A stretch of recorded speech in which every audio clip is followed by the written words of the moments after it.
A very good afternoon, friends. Myself Swati Sharma. Today we are going to do the eighth part of the story of Thomas Alva Edison. देखिए आज हम Thomas Alva Edison की story का करेंगे eighth part. तो शुरू करते हैं। The couple was married in February 1886। देखिए थॉमस एल्वा एडिसन ने अपनी सेकंड मैरिज की एक लड़की से जिसका नाम था मीना मिलर। एंड ये शिफ्ट हो गए। मूव टू का मतलब क्या होता है? शिफ्ट हो जाना। ये शिफ्ट हो गए टू वेस्ट ऑरेंज। एक जगह है अमेरिका में जिसका नाम है वेस्ट ऑरेंज, जो कि न्यू जर्सी में है। ये वहां शिफ्ट हो गए। Where Edison had purchased an estate।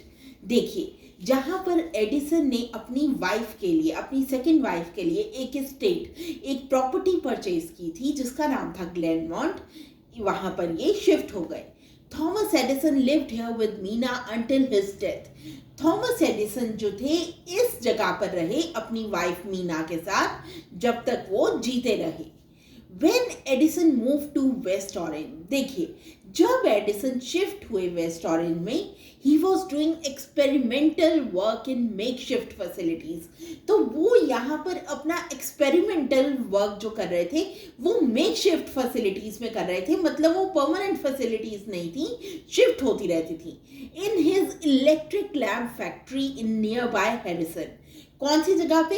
इनकी इलेक्ट्रिक लैम्प की फैक्ट्री थी जो कि हैरिसन के पास थी, न्यू जर्सी में। A few months after his marriage, देखिए अपनी मैरिज के कुछ महीनों के बाद, however, Edison decided to build a new laboratory in West Orange itself।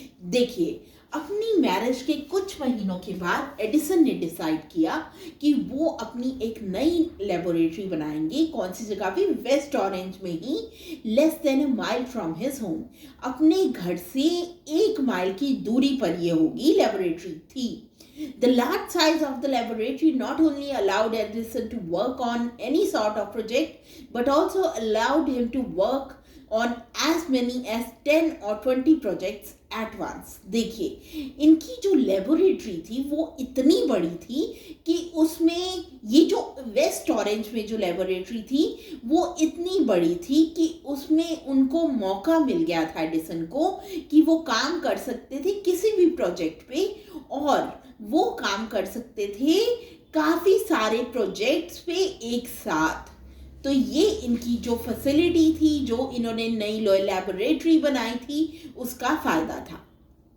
देखिए but also allowed him to work on as many as 10 or 20 projects at once.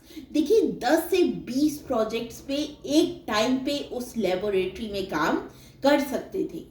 Facilities were added to the laboratory or modified to meet the Edison's changing needs। देखिए जो facilities थी उनको modify किया गया, मतलब उनको improve किया गया। मॉडिफाई करना क्या होता है? इम्प्रूव करना। To meet Edison's changing needs.